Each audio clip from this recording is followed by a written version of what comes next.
Welcome back. Everybody have a good 3-day weekend. It's good. It's always nice having a 4-day week. I don't know what it is. Just, start on Tuesday, you're almost done. I agree. I don't know. I think Monday, yeah. I like having class on Friday because it's like, we're there. Like, it feels good to have class on Friday because we're there. But if you have class on Thursday, it's like, oh, it's kind of weird. But if you don't have class on Monday, it's like another day off. Yeah, it's just mental. It's all mental. It's the same. That's just me. I don't know. So chapter 12. Whoa. Chapter 12 is called Iterative Methods for Linear Systems.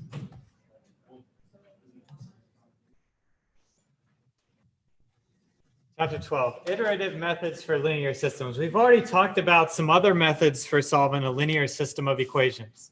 We've talked about the inverse matrix method. That was okay, I guess. We talked about the Gaussian elimination method. And then we talked about the Gaussian elimination with partial pivoting. Okay, so those are technically three different methods, even though partial pivoting is very similar to elimination. They're technically three different methods for solving a linear system of equations. Okay, does that make sense? Today, we're going to get, I guess you could say, 4 new methods, although it's really just 2 new methods. It's just you can modify both methods to also include relaxation. So it's technically 4 new methods, but I would just call it 2 new methods. It's called the Jacobi iteration and the Gauss-Seidel iteration. So we're going to talk about the Jacobi iteration, the Gauss-Seidel iteration, and we're going to talk about how to do both of those with relaxation. So these are called iterative methods because we're not going to explicitly solve for the solution. We're going to do an initial guess, iterate that to get better and better approximations. Okay, so we're going to have iterative methods for linear systems. So before we get there, let's talk about something called diagonal dominance. So definition. Definition. Whoa. Definition. A matrix A equal to A11, A12, A1n, AN1, AN2, ANN. A matrix A is called diagonally dominant. Diagonally dominant if for any row I, AII absolute value is greater than or equal to the sum j equals 1 to n, but j is not equal to I. Absolute value AIJ.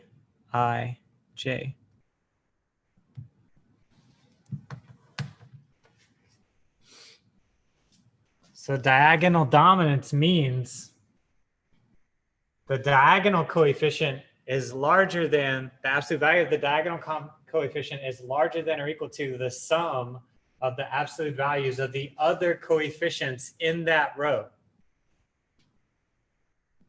Okay, so that's what diagonal dominance means. It means the coefficient absolute value of the diagonal element is larger than or equal to the sum of the absolute values of the coefficients not on the diagonal in that row. Okay, does that make sense? So for example, let's say your matrix A is the matrix -5, 1, 2, 0, 3, 1, 1, 1, 4. Okay, say -4. That matrix is diagonally dominant. So matrix A is diagonally dominant. Absolute value of -5 is 5. That's larger than 1 plus 2. Okay, does that make sense? And then absolute value of 3 is larger than 0 plus 1. And then absolute value of -4 is larger than 1 plus 1. Okay, this is actually strict diagonal dominance. It's a strict greater than in each case. It could be equal to, and it's still called diagonally dominant.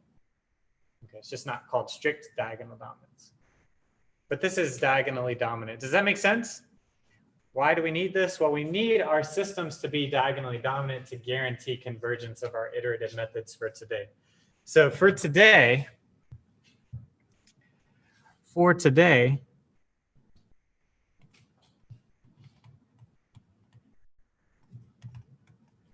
if our system is set up in a diagonally dominant matrix, then the iterative method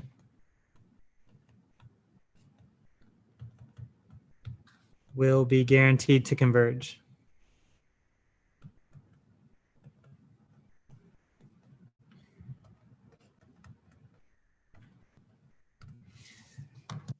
So if we can make our system diagonally dominant, we should, because that will guarantee convergence of these methods that we talk about today. Okay?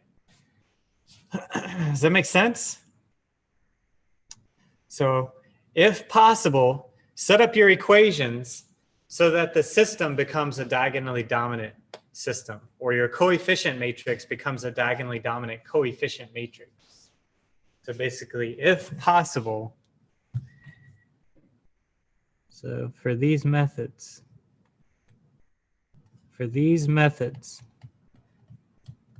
if possible,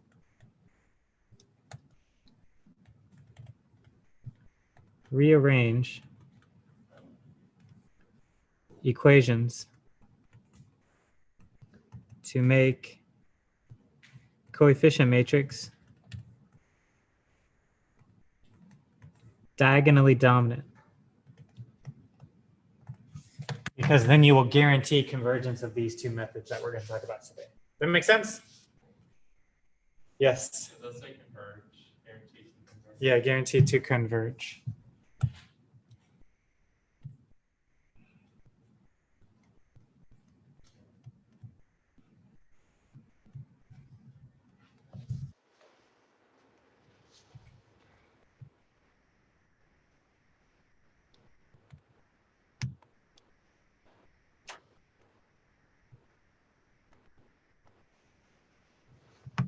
All right, cool. Questions so far? So what are the two methods? The first one is the Jacobi method. So the first one, it's called the Jacobi method.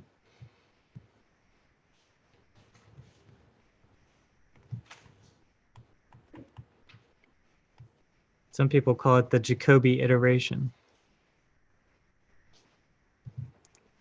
So the Jacobi method or Jacobi iteration.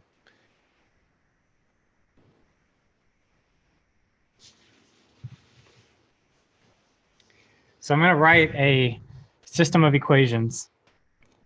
A11 x1 plus A12 x2 plus A13.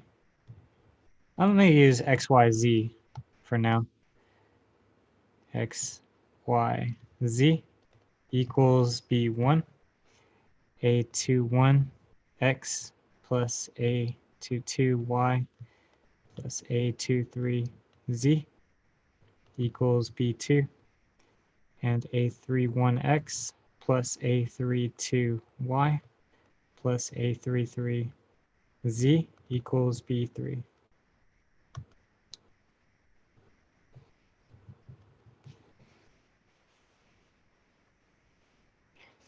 So assuming that this is already diagonally dominant. Okay.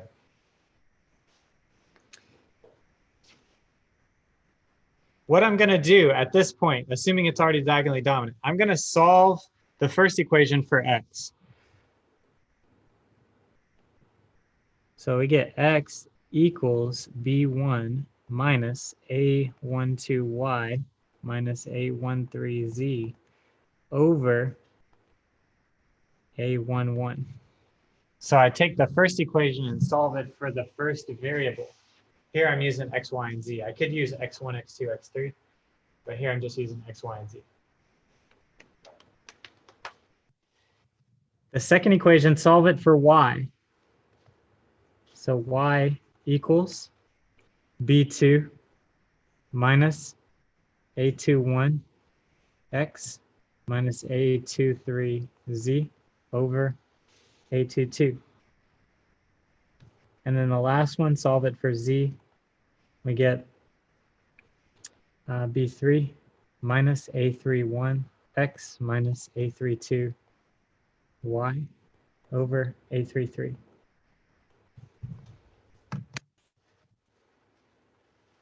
Cool, does that make sense? So I take each equation, solve it for the first one for x, the second for y, the last for z, or the first variable in the first equation, second variable in the second equation, third variable in the third equation. Doesn't matter what you call it, x, y, z, x1, x2, x3. I just don't want too many coefficients and numbers floating around at this point. All right, so that's the setup. Now the Jacobi method says make an initial guess for x, y, and z. So make an initial guess x0, y0, z0. Okay? That makes sense? Make an initial guess of x0, y0, z0. What do you think the solution is? Well, just tell me. I don't care what it is. You just tell me what the solution is. I'm going to use that to get a better and better approximation every time. Okay? So typically what we pick is just 0, 0, 0. That's typically our initial guess.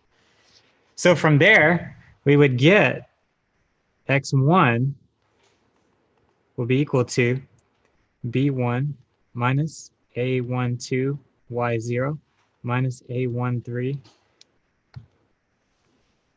z0 over a11. y1 will be equal to b2 minus a21 x0 minus a23 y0 over a22. And z1 be equal to b3 minus a31 x0 minus a32 y0 over a33. So then x1, y1, z1 will hopefully be better than the previous guess or the previous values for x1 or for x, y, and z. And then from there, we can calculate epsilon ax will be absolute value x1 minus x0 over x1 times 100%. And then epsilon ay will be absolute value y1 minus y0 over y1 times 100%. And then epsilon az be absolute value z1 minus z0 over z1 times 100%.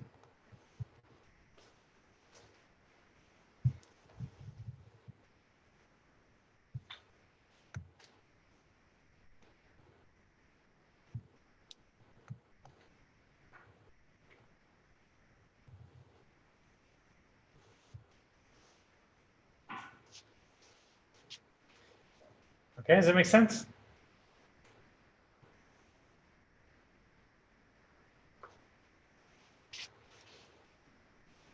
So in each case, we're saying, okay, if X and Y are this, then the other, or if two of the variables are this, then the other variable should be this. Well, then we get better approximations for X, Y, and Z, and then go back and do that again. If these two variables, Y and Z, are this, then X should be this. If these two variables, X and Z, are this, then Y should be this. And if these two variables, X and Y, are this, then Z should be this. And that should be a better approximation than a previous approximation. So in general, the general Jacobi iteration, so the general iteration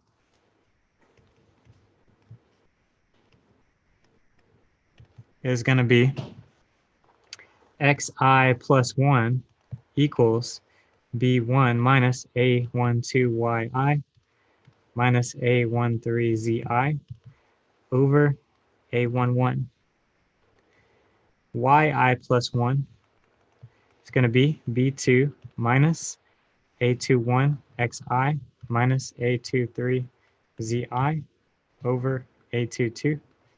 And then zi plus 1 is going to equal b3 minus a13 xi minus a3, wait, that should be 31, sorry. a31 xi, a32 yi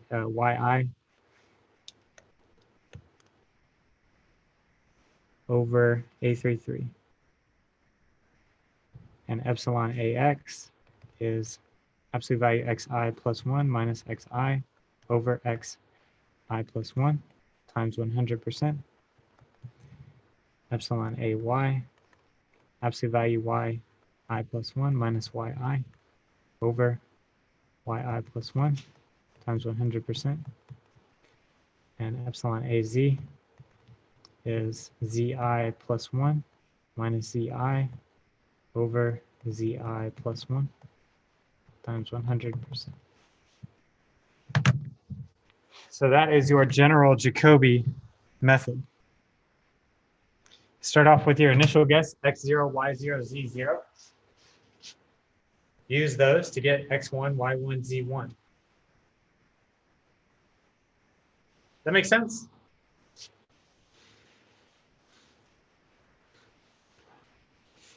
So let's go through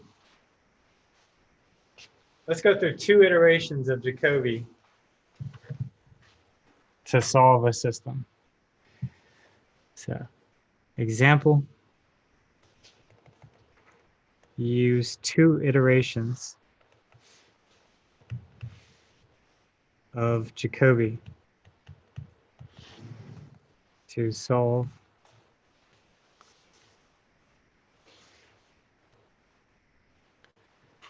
and I'll give you the system of equations.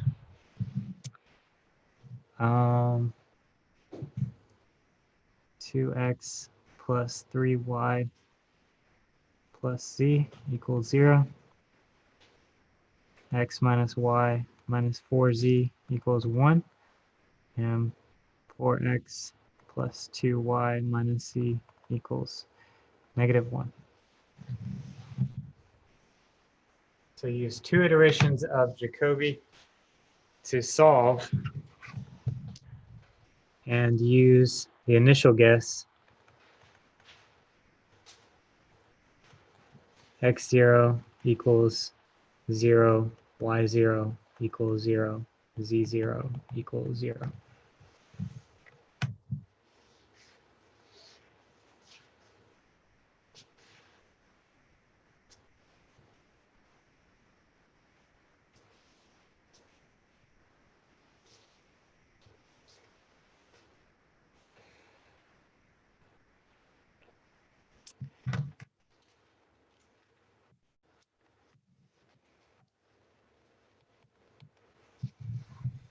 All right, so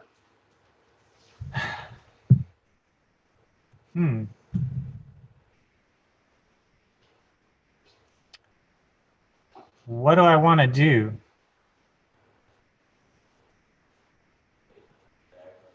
Yeah, I want to make sure it's diagonally dominant before I start, because that will guarantee convergence. If I can't make it diagonally dominant, then oh well. I just do the best that I can. But if I can make it diagonally dominant, then just do that. So you guarantee yourself convergence. So what should I do to make it diagonally dominant? Yeah, rewrite it as 4x plus 2y minus z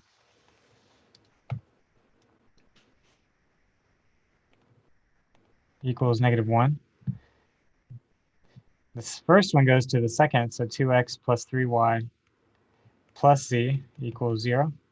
And then the last one should be x minus y minus 4z equals 1. So now it's diagonally dominant. So make diagonally dominant. You wouldn't believe how many people forget to do that on the exam. Make it diagonally dominant when you're using Jacobi or Gauss-Seidel. Okay. Now take the first equation, solve it for x. So the first equation is going to be x equals -1 minus 2y plus z all over 4. The second equation, y equals 0 minus 2x minus z over 3. And then z, last equation, solve for z, equals 1 minus x plus y over 4, -4.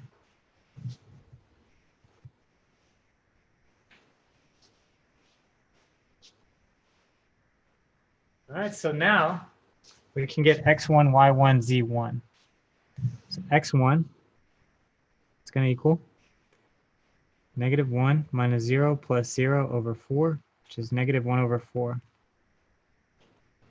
y1 is going to equal 0 minus 0 minus 0 over 3, which is 0. And z1 is going to be 1 minus 0 plus 0 over -4, which is -1 over 4.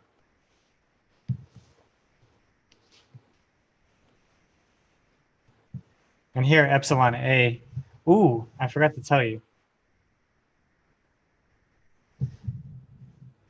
Up here in the general Jacobi iteration, epsilon A now is the max of epsilon AX, epsilon AY, epsilon AZ. So I have to take the max of all three, because I calculate every iteration, I calculate epsilon AX, epsilon AY, epsilon AZ. Epsilon A now is the max of those three. Okay. So here, when we say we want epsilon A to fall below epsilon S, we have to say all three epsilons are going to fall below epsilon S, basically. All right, so in this case, epsilon AX is going to be 100%. Epsilon AY is going to be 100%. And epsilon AZ is going to be 100%. So epsilon A is going to be 100%. You actually don't even have to calculate it for the first iteration. It's guaranteed to be 100% if you use initial guess of 0. Okay. Technically, y1 minus y0 over 0 is a problem, but we just still call it a 100%. It's a little bit of a problem, I guess. So we would initialize it to infinity in our code. So in our code, it wouldn't change because we would only calculate the epsilon if it were non-zero. So in our code, we'd initialize it to infinity. Here, it wouldn't change. It would still be infinity. So, all right, now x2 is going to equal -1 minus 2 times 0 plus -1 over 4 all over 4. So that's going to be -1. So that's -5 over 4 over 4, which is -5 over 16.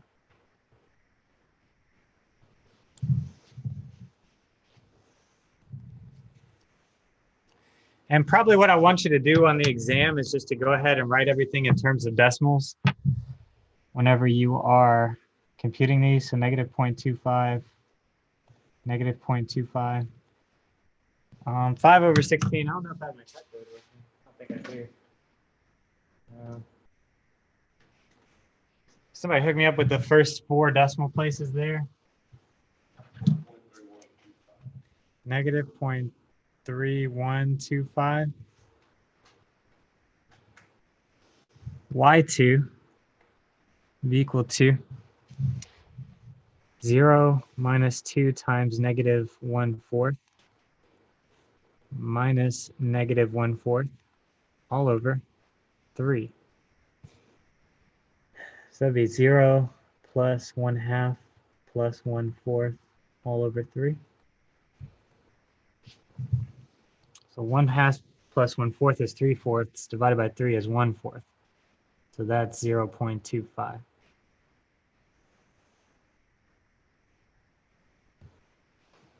And Z2 is going to be 1 minus negative 1/4 minus 0 or plus 0 over negative 4. So this is going to be 5 over 4 over negative 4. So this is going to be negative 5 over 16 again. It's going to be negative 0.3125. So that's interesting. Looks like X2 and Z2 are still the same. So actually in all 3 iterations so far, well, we've only done 2 iterations of the method, but in all 3, X0, Y0, Z0, X1, Y1, Z1, X2, Y2, Z2, in all 3 cases, X and Z have been the same. So I wonder if, like in the real answer, I wonder if X and Z are the same. Anyway, epsilon AX be equal to absolute value negative 0.3125 minus 0.25, actually plus 0.25 over negative 0.3125 times 100.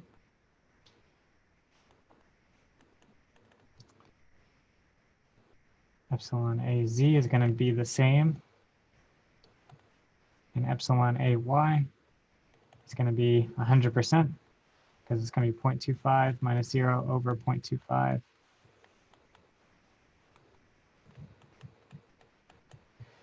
Somebody hook me up with the epsilon AX. Negative 0.3125 plus 0.25 minus negative 0.3125 times 100.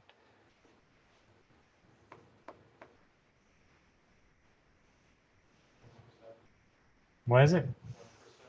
1%? 20. So do you have like 4 decimals on that? Even 20.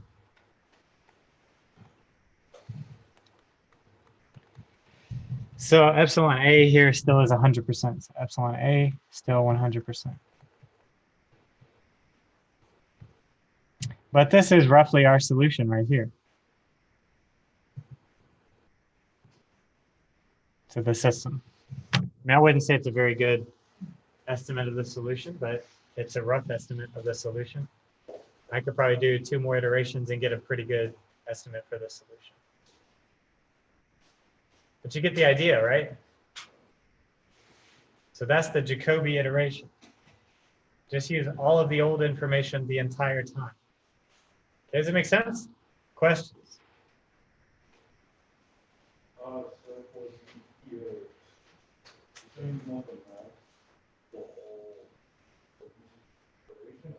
Yeah, for that iteration.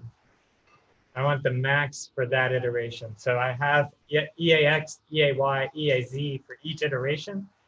I take the max of those 3 for that iteration to get EA for that iteration. 100. Yeah, the max of those 3. Which one's the largest of those 3? Yeah.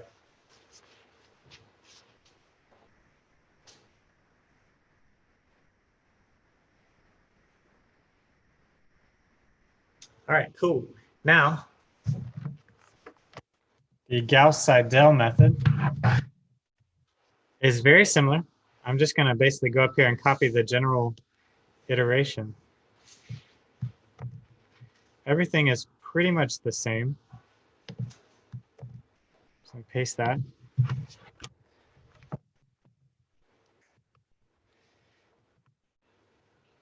And call this the Gauss-Seidel method.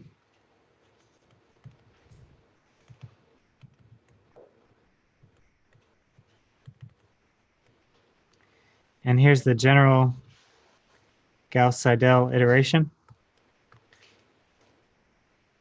Again, if you ever find yourself on the street, you just want to say GS. Okay. So that's our code, GS, the GS iteration. What's the difference? The difference between Jacobi and Gauss-Seidel is Gauss-Seidel says, wait a minute. After you go through this first iteration, you've got xi plus 1, which is supposed to be better than xi, right? It's supposed to be a better number than xi. So why not go ahead and use that when you're calculating yi plus 1? So basically, take this and go ahead and use it because it's already supposed to be better. So that should be a plus 1 right there. That make sense?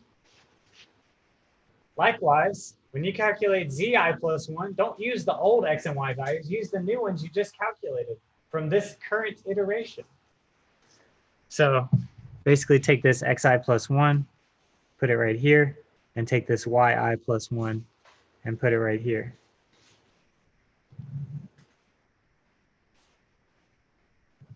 So that's the difference. That's the only difference, is you use the new information as soon as it becomes available to you. Okay? So you are literally using current iteration information in the current iteration. This is like the best you could do, right? I've already got better x and y values. Why not go ahead and use them? So that is the Gauss-Seidel iteration. That makes sense?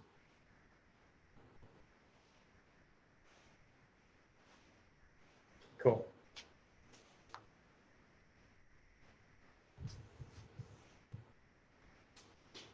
So let's do that for the same system of equations, but use 2 iterations of Gauss-Seidel. Okay, so go back to our example. Use 2 iterations of Gauss-Seidel.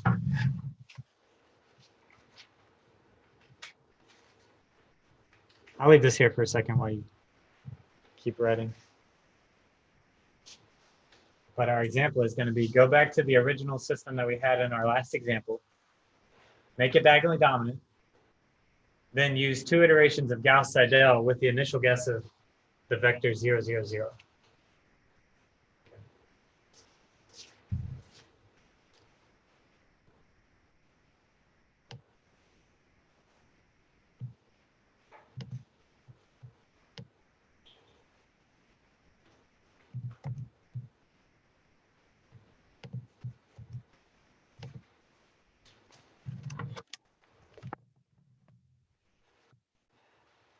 Now use 2 iterations of GS to solve. Again, we want to make it diagonally dominant. So that's 4x plus 2y minus z equals -1.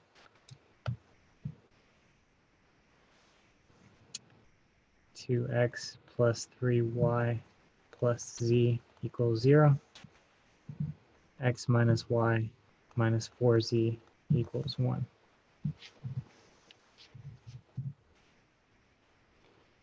So first one, we solve it for x again. X equals -1 minus 2y plus z over 4.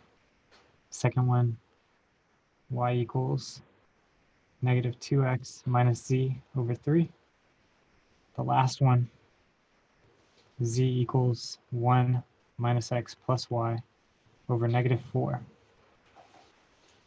And we're using x0 equals 0, y0 equals 0, z0 equals 0. So x1 is going to be the same as Jacobi, -1 over 4, which is -0.25. However, we're going to get a different y1. So y1 is going to equal -2 times -0.25 minus 0 over 3. So that's -1/2 over 3, which is -1 over 6. So -0.1667. If I round to 4 decimal places there. Does that make sense? Now on your calculator, probably the best thing to do is just store that value as a fraction and recall that value when you need it. So I wouldn't round the intermediate steps. I would only round the final iteration personally. But you should be okay if you round the intermediates to 4. All right, and then Z1 is going to be totally different. It's going to be 1 minus -0.25 plus -1/6 over -4, which is going to be 1 plus 1/4 minus 1/6 over -4. So that's 5 over 4. 5 over 4 minus 1 over 6 over -4. So common denominator here looks like it's going to be 12. So multiply 15 minus 2 is 13. 13 over 12. So -13 over 48. Is that right? I feel like I did that right. Common denominator, so 15 minus 2 is 13. 13 over 12 over 4, -4. So -13 over 48. All right, give me 4 decimals on that, please. -0.270. All right. -3 repeating. Okay, that's fine. So that's our x1, y1, z1. Okay. So we calculate epsilon ax, epsilon ay, epsilon az.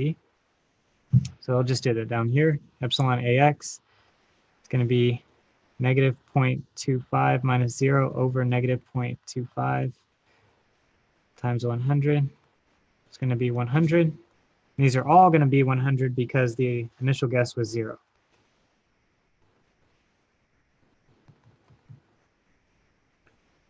So epsilon A is going to be 100. So that's our first iteration.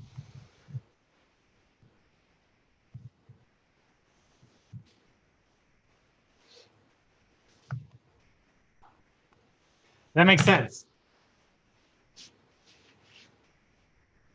All good? Awesome.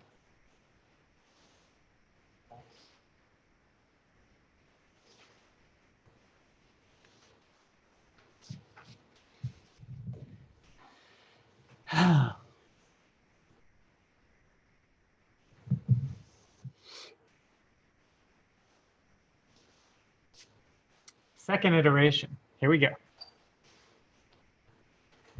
X2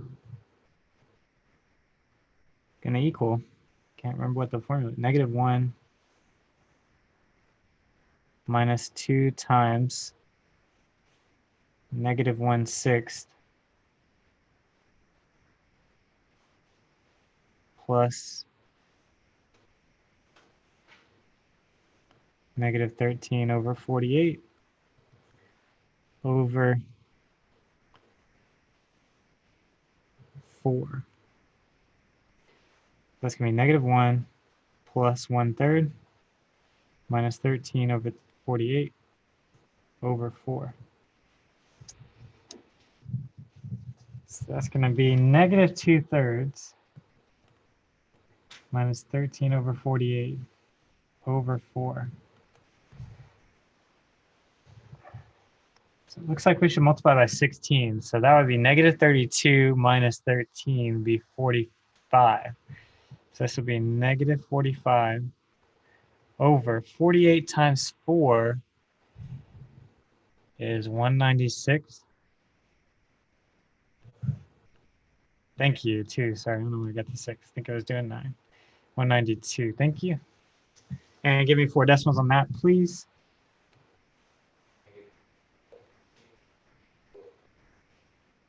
Okay. That's pretty close to negative 0.2708. What about, let's see, y1, or sorry, y2. It's going to be negative 2 times x2, which is negative 0.2344,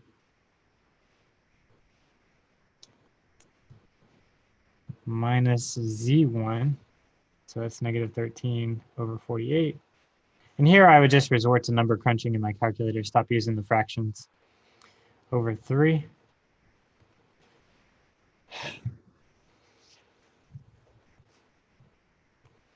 So whatever that comes out to be, let me see if I can hook me up when they've got it.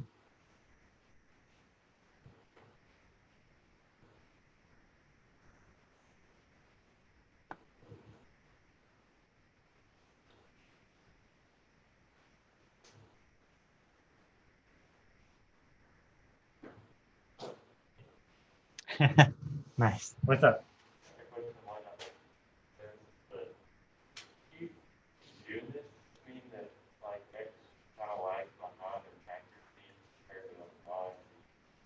Yes, that's a good way of putting it. I mean, we're arbitrarily choosing to do x first.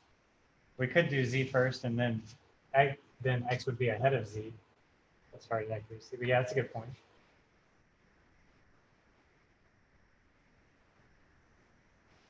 Oh, what did y'all get? It looks like y'all both got the same answer. So negative 0.2465.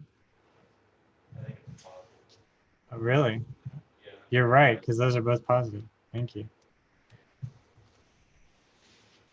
And then z2 is going to use both of those values.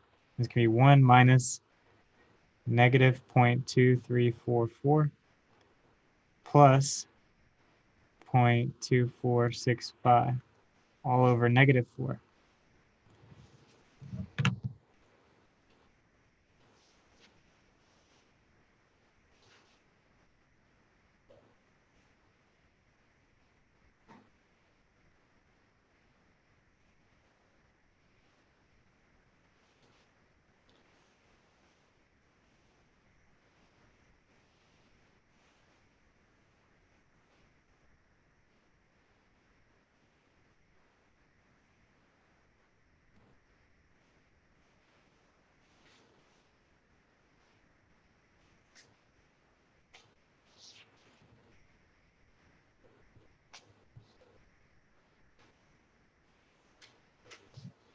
Okay. You got negative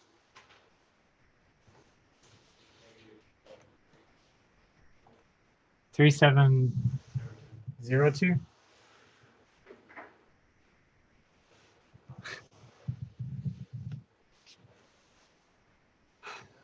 Cool.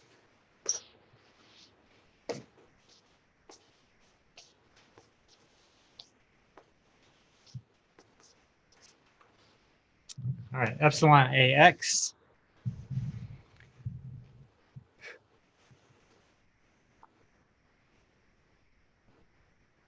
It's going to be absolute value of negative 0.2344 minus negative 0.25 over negative 0.2344 times 100%. Epsilon AY is going to be absolute value of 0.2465 minus negative 1/6 over 0.2465 times 100%. Epsilon AZ is going to be absolute value negative 0.3702 minus negative 0.2708 over negative 0.3702 times 100%.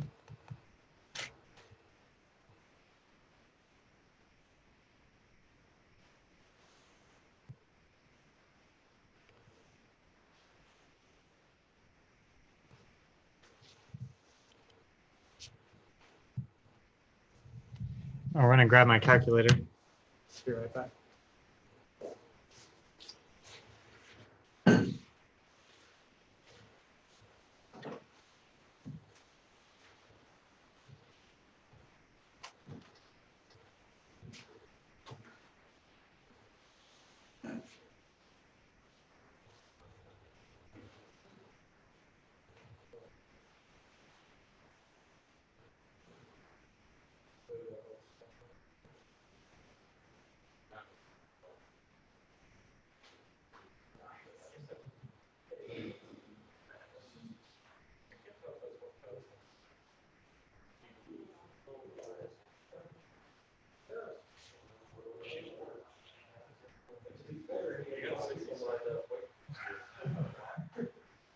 At least these are all around our ones. Not that big.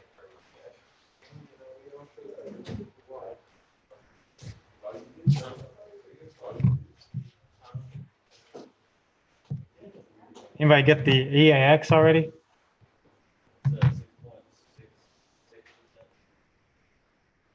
Repeating?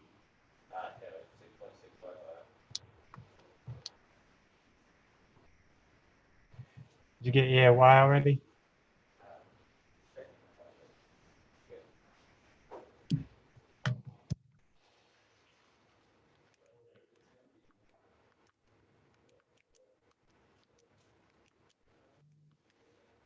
Yeah, that's like 167. That's okay.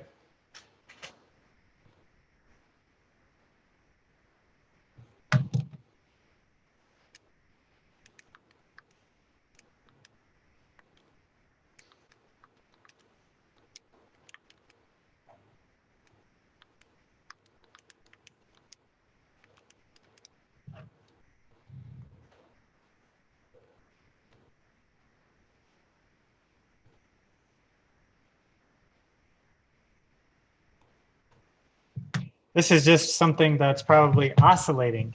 So we'll see that is important whenever we talk about relaxation. Whenever you get a larger percentage, it's probably because you jumped over the value where you're supposed to be. So the x2 or the y value is probably somewhere between -1/6 and 0.2465. So we probably are oscillating around the value that it should be. We went from 0 down to -1/6. Well, now we've gone up to 0.2465. It's probably somewhere between -1/6 and 0.2465. And the more iterations we do, we'll keep getting closer and closer, but it'll keep jumping over it as we get there. So relaxation helps us kind of deal with something like that. So relaxation is going to be a way for us to handle something like an oscillation.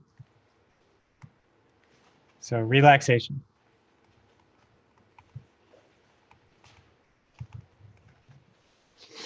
I'll spare you the jokes, okay?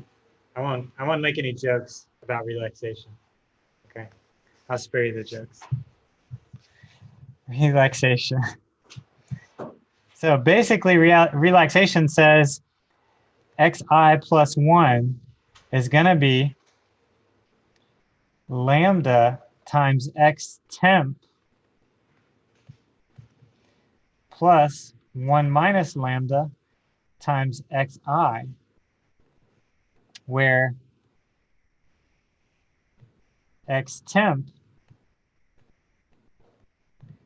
is equal to b1 minus a12 y I minus a13 zi over a11.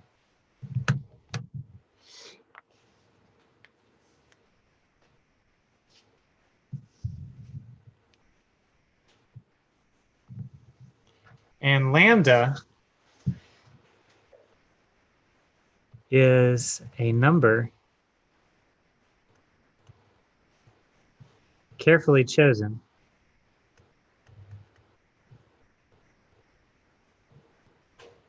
in the interval 0 to 2. Typically, you don't pick 0, and typically, you don't pick 2.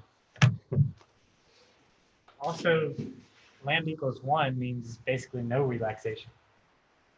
If you had lambda equals 1, you would just use the temp value, which is the new value. So it basically would just be not using relaxation at all. Okay. Devin.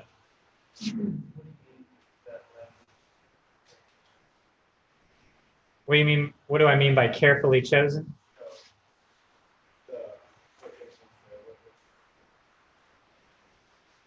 Oh, you mean the carefully chosen in the interval. Sorry, in the interval 0, 1. Sorry, 0, 2. 0, 2. So basically lambda is between 0 and 2. If lambda equals 1, then this is no relaxation occurring. So if lambda equals 1, that's no relaxation.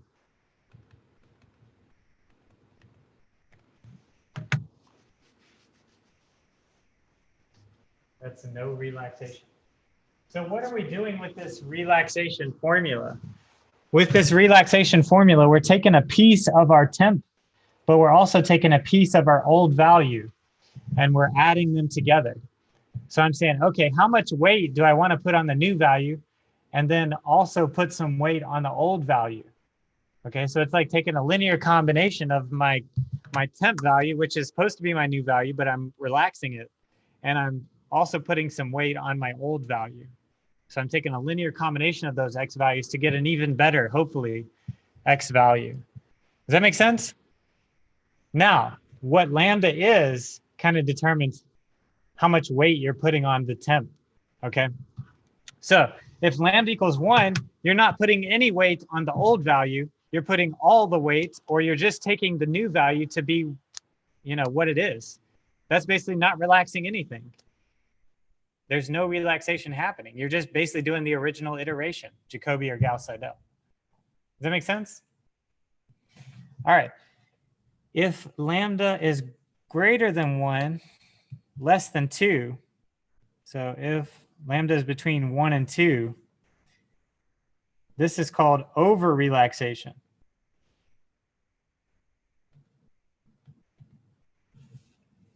Okay, or sometimes people call it successive over-relaxation because we're going to do this process over and over. Some people call it the SOR method, successive over-relaxation, but it's called over-relaxation because you're saying, okay, put a lot of weight on the new value, even more than I normally would in the regular iteration. Amp it up a little bit, like 1.2 times the new value, and then take a little bit off of the old value and add that in. Okay, so subtract a little bit, basically 1 lambda minus, or 1 minus lambda puts a 0.2 on the old value. So I add a little bit of the old value in there as well. So that's called over-relaxation. This will speed up convergence if your system isn't oscillating. So over-relaxation, this will speed up convergence. So this speeds up convergence.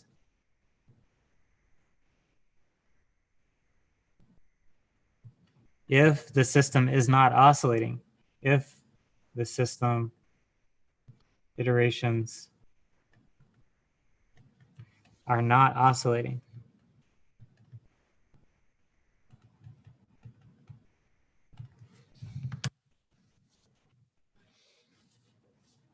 If I'm going towards the right value, I might as well get there faster, right? Pick a higher lambda value than 1. If it's just going there, and it's not oscillating, like bouncing around, if it's just going there, I should get there faster if I go with lambda greater than 1. Does that make sense? And if lambda is less than 1, that's called under-relaxation. So if lambda is between 0 and 1, that's called under-relaxation.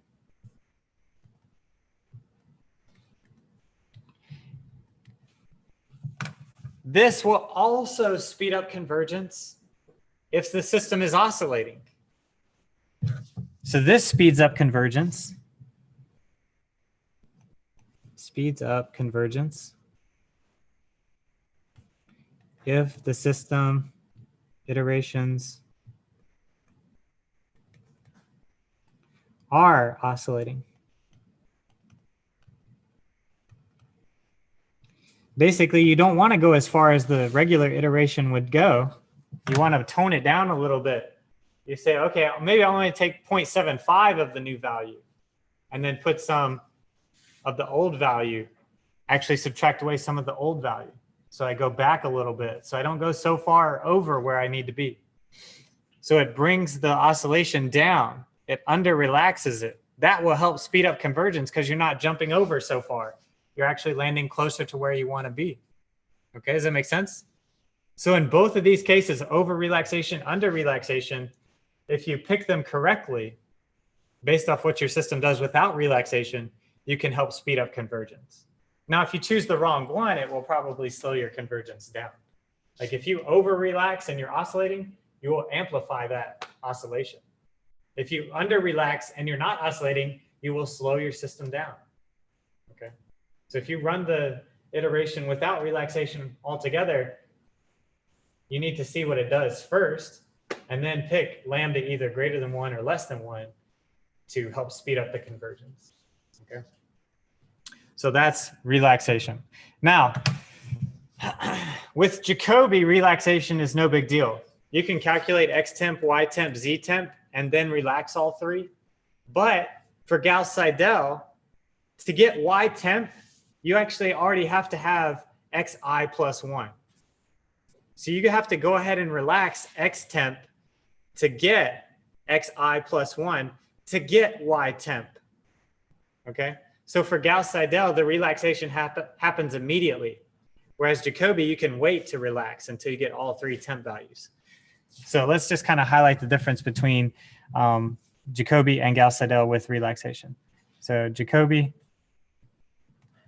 with relaxation, and then Gauss-Seidel with relaxation. So basically with Jacobian, you can calculate x temp, y temp, z temp.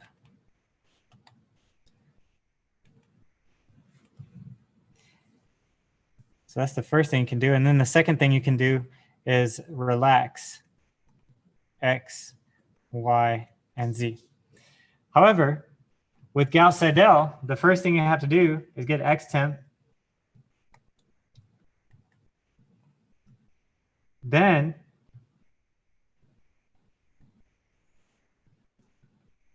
you have to relax x.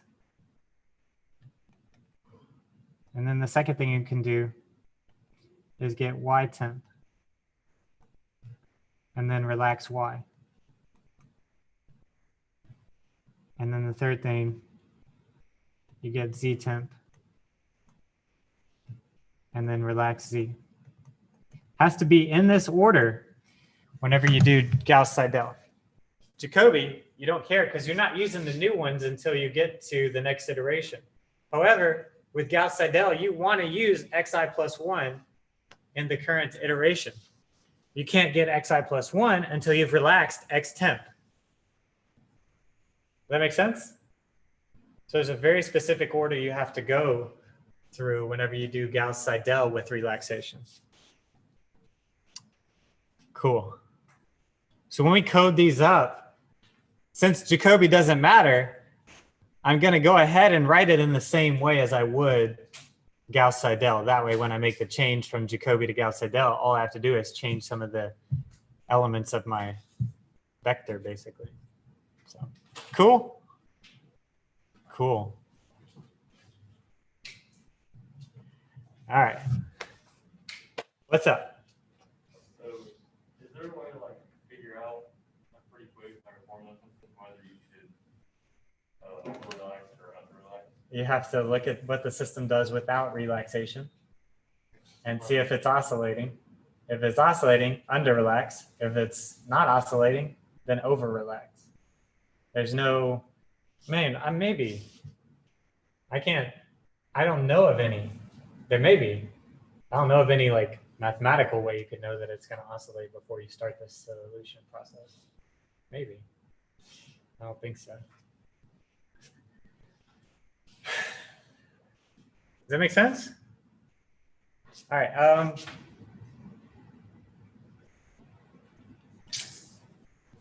I guess we might as well go through 2 iterations of Gauss-Seidel with relaxation on that example, just to get the hang of it. Jacobi with relaxation is a little bit easier because you don't need to do the relaxation before you move on in your current iteration. Okay, you can get the temp values and then relax those all 3 at the same time, then calculate your epsilon AX, AY, AZ. But for Gauss-Seidel, we have to relax, get Y temp, relax, get y I plus 1. Move to z temp, relax, get zi plus 1. Calculate epsilon ax, epsilon ay, epsilon az. All right, let's go through 2 iterations, Gauss-Seidel with relaxation. We noticed our solution seemed to be oscillating in that second component, so let's under-relax. Let's use like 0.8. Okay, we'll use lambda equals 0.8. I don't think I've copied anything, so I should be able to just paste this example down. Maybe. Hopefully.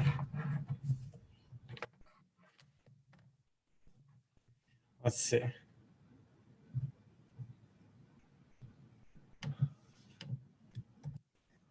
Yeah, use 2 iterations of Gauss-Seidel with relaxation.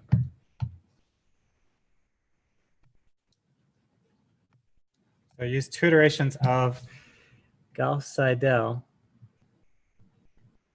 with relaxation. And lambda equals 0.8 to solve.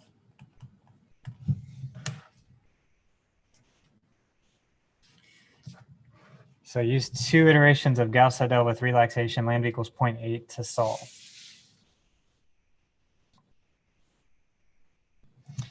All right, so solution. Got to make that system diagonally dominant again. We've already done it twice, so I'll just go ahead and write x equals -1 minus 2y plus z over 4. Y is equal to,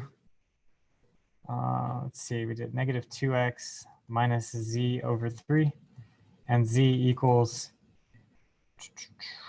1 minus x plus y over -4. All right, so,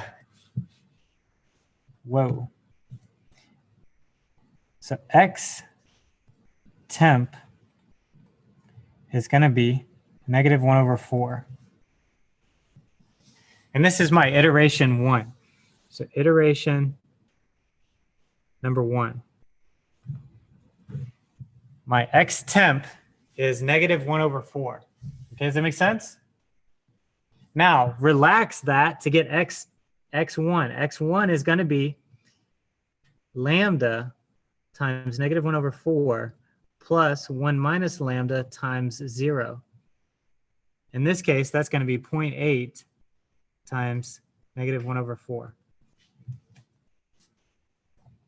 So 0.8 times -0.25 is -0.2. So this is going to be -0.2. So I've got x1. Now I can get y temp. Okay, so I've got to use x1 to get y temp. So y temp is going to be -2 times -0.2 minus 0 over 3. So y temp is going to be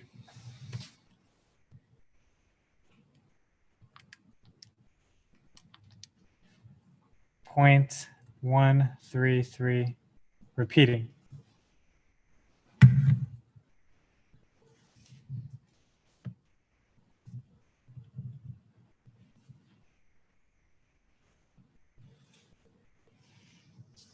Now, relax that.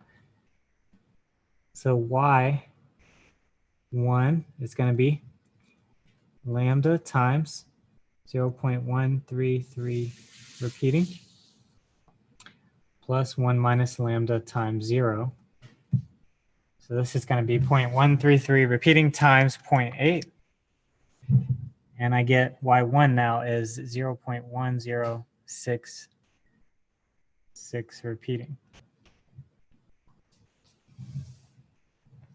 I'm going to go ahead and store that into a variable, store it into variable b. -0.2, I'm going to store that into a, just so I don't lose them. And z temp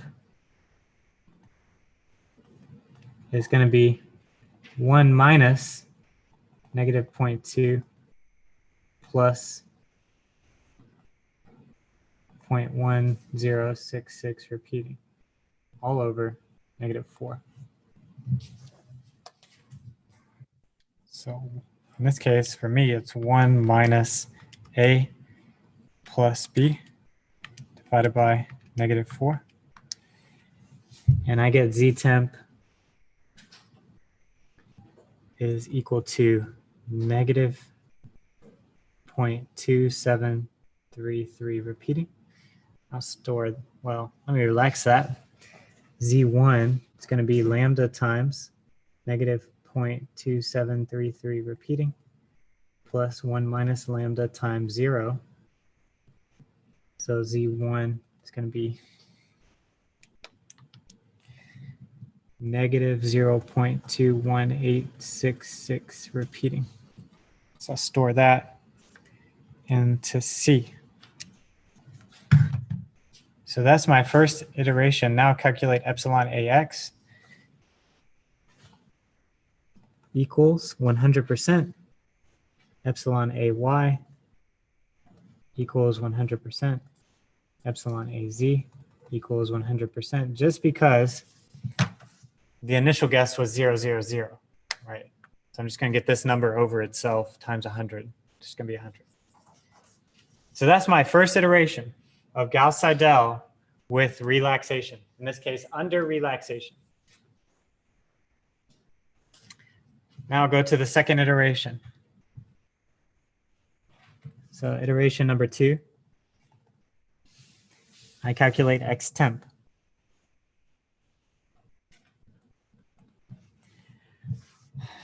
So that's going to be -1 minus 2 times 0.1066 repeating plus Z1, which is -0.20, or sorry, 0.21866 repeating, all over 4. So X temp is going to be, for me, in my calculator, that's going to be -1 minus 2 times B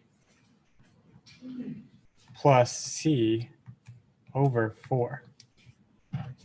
And I get -0.358. And so relax that, get X2 equals lambda times -0.358 plus 1 minus lambda times -0.2. So that's going to be, so I'll multiply this by 0.8 plus 1 minus 0.8 times -0.2. So I relax it, and I get the relaxed value as -0.3264. So that's my relaxed value, and that finishes my second iteration for X.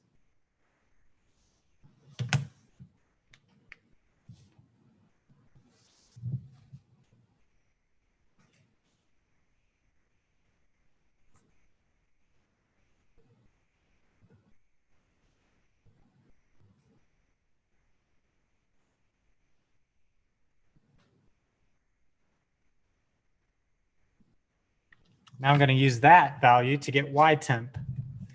So Y temp is going to be -2 times that value, -0.3264 minus Z1, which is -0.21866 repeating, all over 3.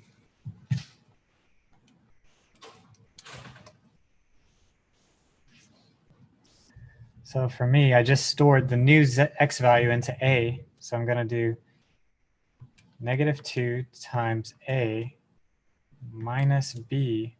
No, yeah. I should do minus C divided by 3. And I get 0.29048 repeating.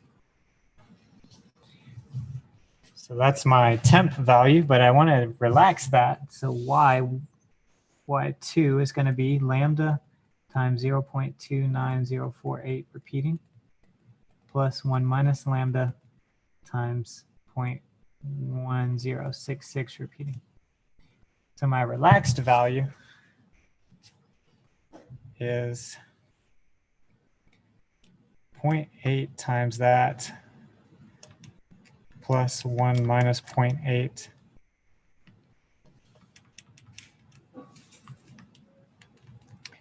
times the old value. And I get 0.2537244 repeating. I guess I didn't know 100% that the one from Gauss-Seidel was oscillating. It just looked like it was oscillating because we started out at 0, went to -1/6, then went to positive 0.2. I should have done probably more iterations to see if it was actually oscillating, but it looked like it was. But here we're going larger than 0.25 again. We'll see. So that's y2. And then get that into my variable b. So I'm going to store that into variable b and then calculate z temp. So when I say I'm storing it, I mean I'm storing it in my calculator that I'm using by hand here. So I'm storing that into my variable b. So z temp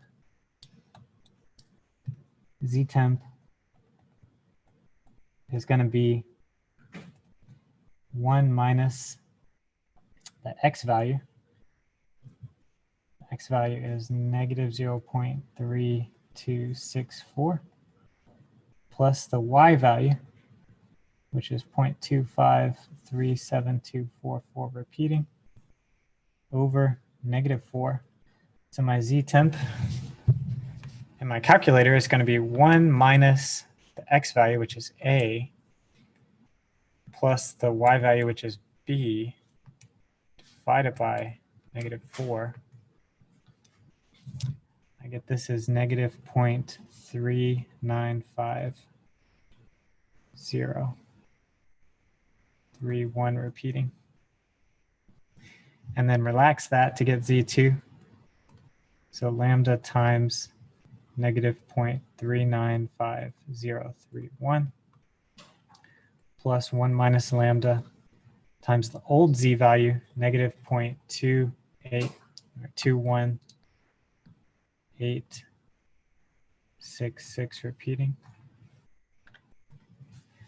So 0.8 times what I've got plus 1 minus 0.8 times what I had, which was c, and I get -0.35975822 repeating, and that's z2. I guess I'll store that. Actually, go ahead and calculate epsilon az as this answer minus c divided by this answer times 100. Get 39%. It's 39.2184%.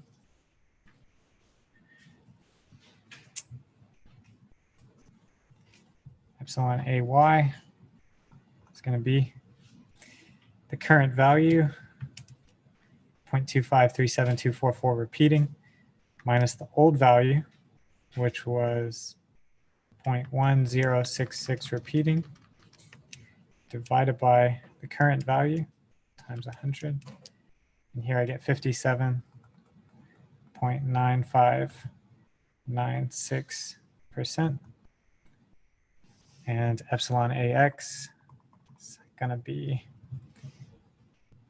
current value minus -0.2 divided by the current value times 100.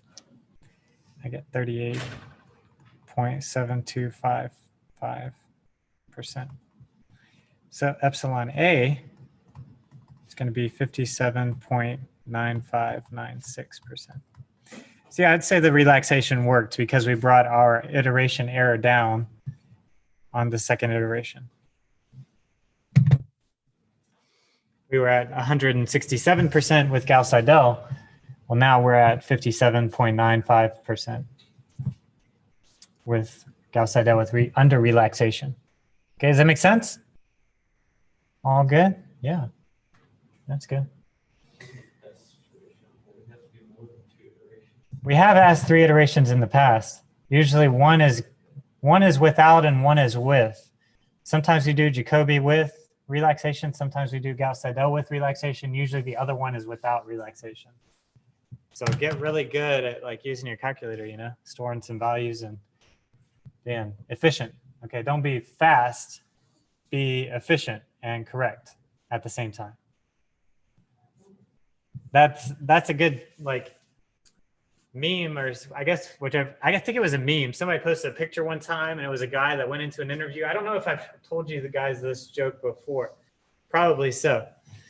But there was a guy who went in for an interview, and on his interview or his application, the interviewers saw and they were like, "Hey, I see it says you're real good at like quick maths." And the guy was like, "Yeah, I am. Hit me." And so the interviewer was like, "Yeah, well, okay, well, it's 37 times 49. And he was like, 16. And they were like, "That's not even close." And he was like, "Yeah, but it was quick." And I was like, man, okay. So don't be quick and incorrect. Be efficient and correct. Okay. So whatever efficient means for you, if efficient means for you, I have to write them all down to get it correct, that's fine. But if you can like maybe store values really quickly and get really efficient and correct, of course, that's what you want to do. So that's kind of the goal. Let's see. So we've done relaxation.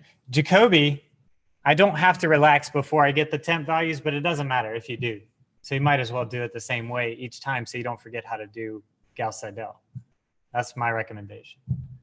So if you were to have to do on the exam Jacobi with relaxation, you might as well do it the same way we just did it here. That's why I want to do an example with Gauss-Seidel with relaxation, because this approach works regardless of whether you're doing Jacobi or Gauss-Seidel with relaxation. You just have to not use the new X value to get the Y temp if you're doing Jacobi. Use the old X value to get the Y temp if you're doing Jacobi. All right, let's code up Jacobi with relaxation, and then you can figure out what to modify if you're going to do Gauss-Seidel with relaxation. Because I think the programming assignment wants you to modify the Jacobi code to get the Gauss-Seidel code. Not a big deal. Let's look at Jacobi with relaxation. So we're taking a new function file. Okay, so take a new function file here, and we're going to call this Jacobi.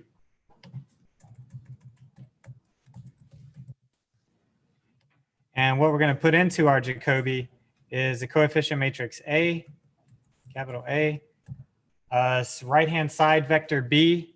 We're going to put in L, which is going to be our lambda.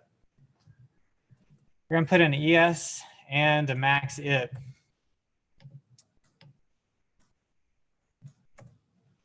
So this will use Jacobi method with relaxation if L is provided. If L is not provided, we're going to default it to be 1. If L is not provided, we will not use relaxation. Basically, we'll set L equal to 1 if it's not given. Okay.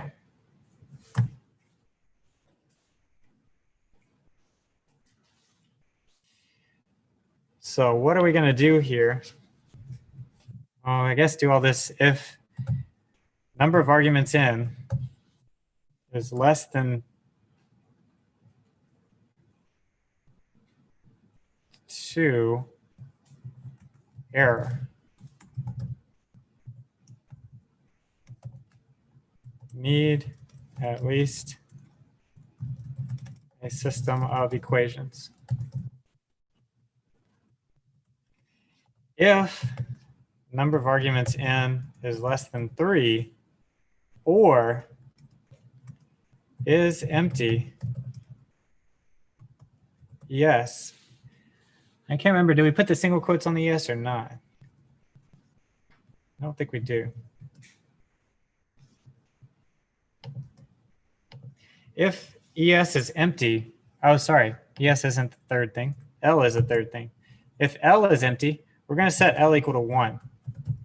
So we're going to default this to be no relaxation. So default to no relaxation if L is not given.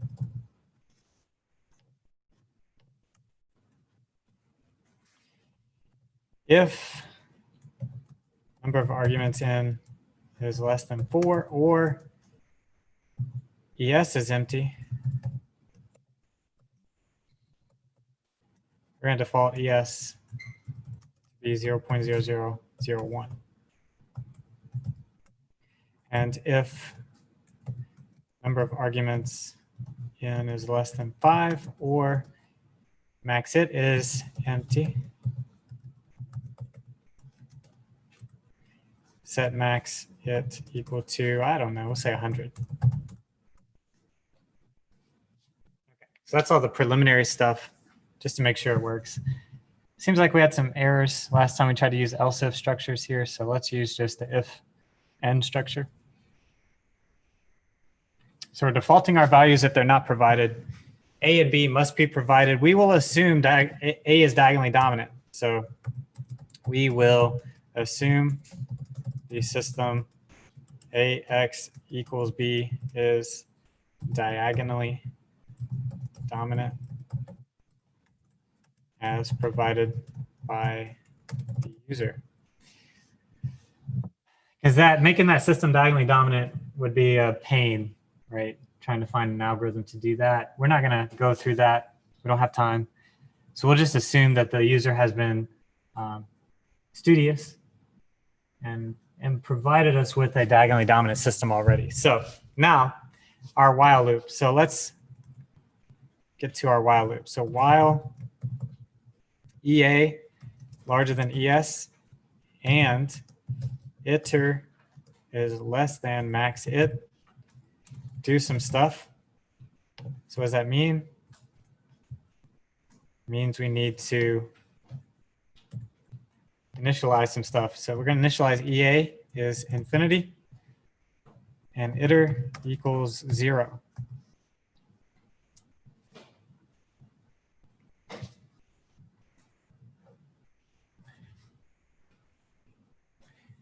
All right, so X is initially going to be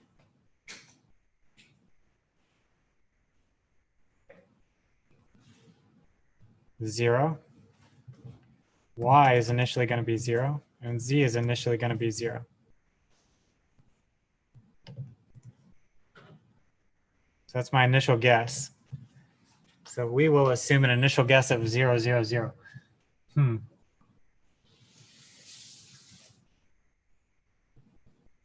We should probably get an initial guess from the user. That would be better, right? It'd be better to get the user's initial guess, but we'll just do this for now.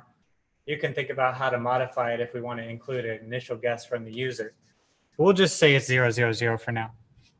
All right, X old, I'll say is going to be X. X temp is going to equal, what's X temp going to be? Well, something over A of 1, 1.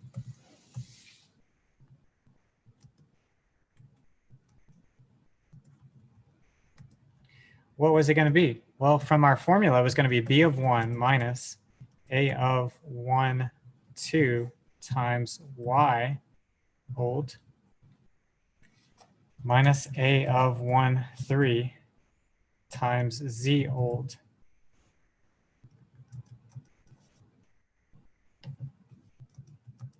So let me define Y old equals Y, Z old equals Z. So that's my X temp value.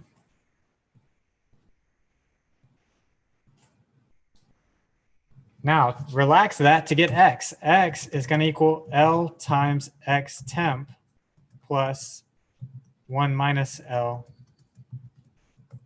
times y x old.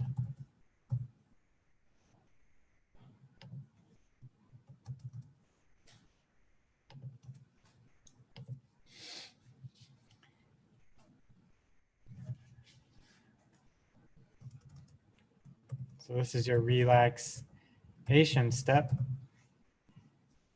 And this is really only needed, of course, if L is not 1, but if L equals 1, it still works out fine. And I'm going ahead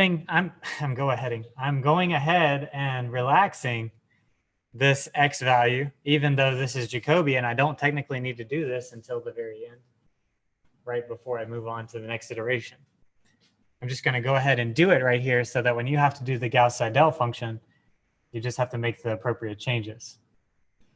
So now I can get y temp,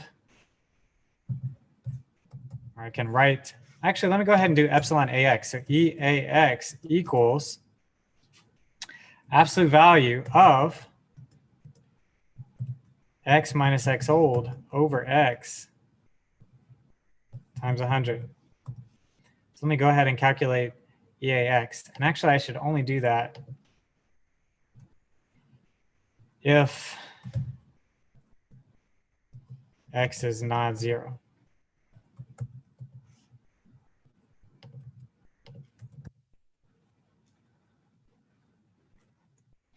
I'll just do else EAX equals infinity if it is 0.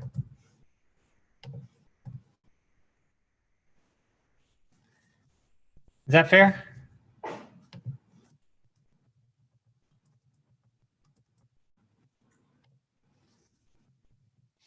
So go ahead and calculate the epsilon AX and then get y temp. Y temp is going to equal something over A of 2, 2. And what was that something? Well, it was going to be B of 2, so the second B value, minus A of 2, 1, times X old, right? Minus A of 2, 3, times Z old. So for Jacobi, I use the old values. Right? For Jacobi, I use the old values to get the y value. And then y is going to equal L times y temp plus 1 minus L times y old.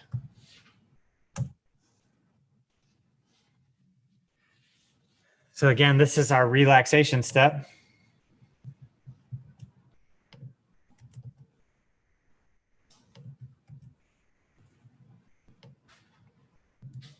And we could save this for later in the code, but we'll do it now. Since it doesn't matter, we might as well. And calculate EAY. I'm going to basically copy this and say if y is not equal to 0, EAY is going to be the absolute value of y minus y old over y. And then EAY is going to be infinity otherwise. And then lastly, z temp. Let's see if you can finish out the z temp and the z relax and the epsilon z, epsilon az. So go ahead and try to finish that out. I'll write it up in a second.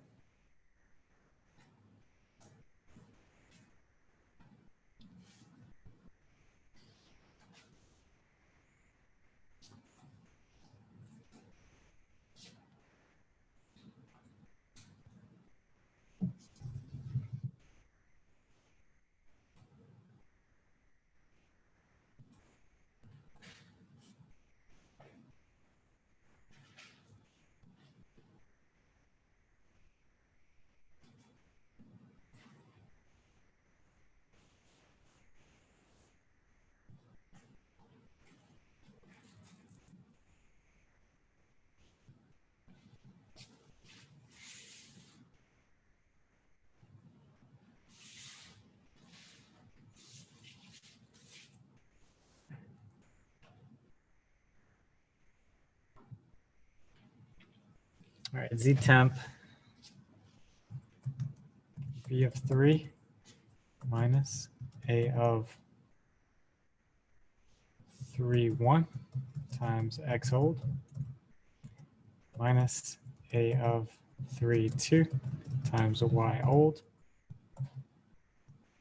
all over a of 3, 3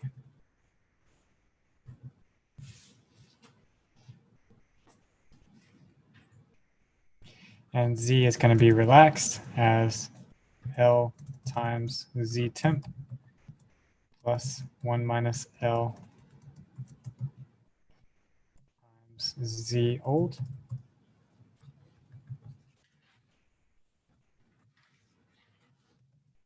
And then if z is not 0, epsilon az, absolute value of z minus z old over z, EAZ is going to be infinity otherwise. And then after that, EA is going to be the max of EAX comma EAY comma EAZ. I'll stick it in a vector like that.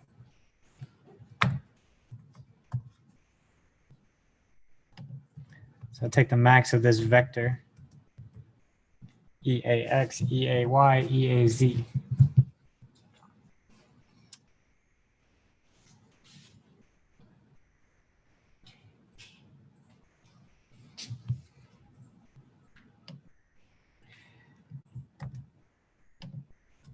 Now, what I have going out is actually a little x.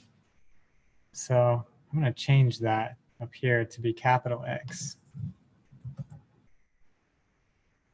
And I'm going to say capital X equals a vector little x, y, z. So it's actually the system A capital X equals B.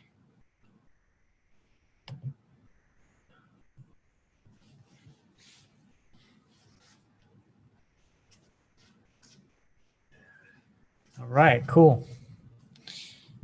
Now, does it work? We can test it on our Jacobi example that we had, that we did by hand. We did 2 iterations by hand. So let's try to do 2 iterations of this Jacobi. We'll plug in L equals 1 and max it equals 2. Oh, I forgot to increase my iter. Iter equals iter plus 1 right here. Iter equals iter plus 1. Phew. So I'll do 2 iterations. All right, let's save this thing, call it Jacobi.m, and let's do a script file to test our Jacobi method. So script file to test our Jacobi method. So our matrix A needs to be the diagonally dominant matrix, and B needs to be the vector that goes with that diagonal dominance. So what was our diagonally dominant part? It was like 4, 2, -1 or something like that in the first row. Can't remember now. Okay, go back up to that diagonal dominance. 4, 2, -1, 2, 3, 1. Okay. Oops. 4, 2, -1, 2, 3, 1, 1, -1, -4. So that's our diagonally dominant matrix. The vectors that go with that, or sorry, the vector that goes with that is -1, 0, 1. Might as well make it a transpose, even though it technically doesn't need to be the way we set up our function to work. We don't really worry about the dimensions of the matrices. Might as well. And then the solution is going to equal Jacobi of A comma B comma 1. We won't put in ES. We will put in 2 iterations. So we'll just leave ES blank like that.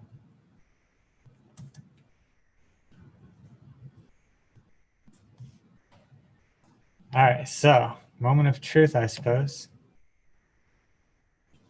Save it. Testing iterative systems.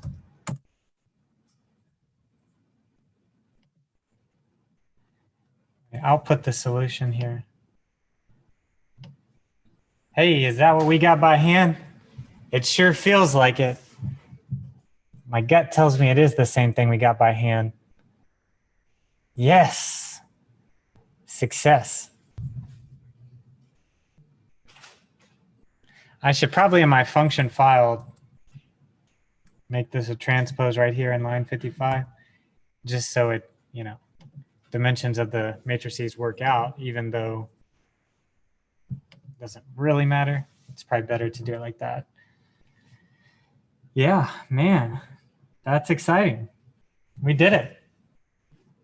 We did it.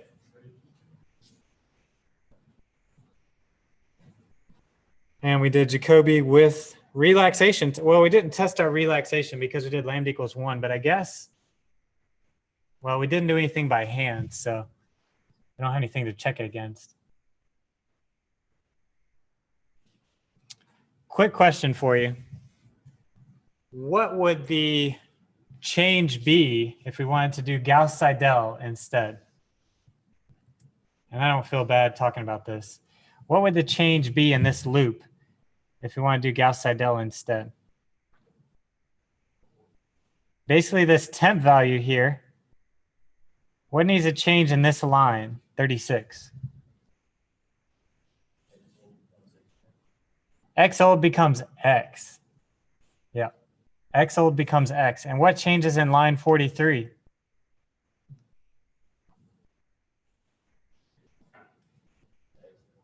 Change X old and Y old just to X and Y. That's the only change you would need to make this Gauss-Seidel with relaxation.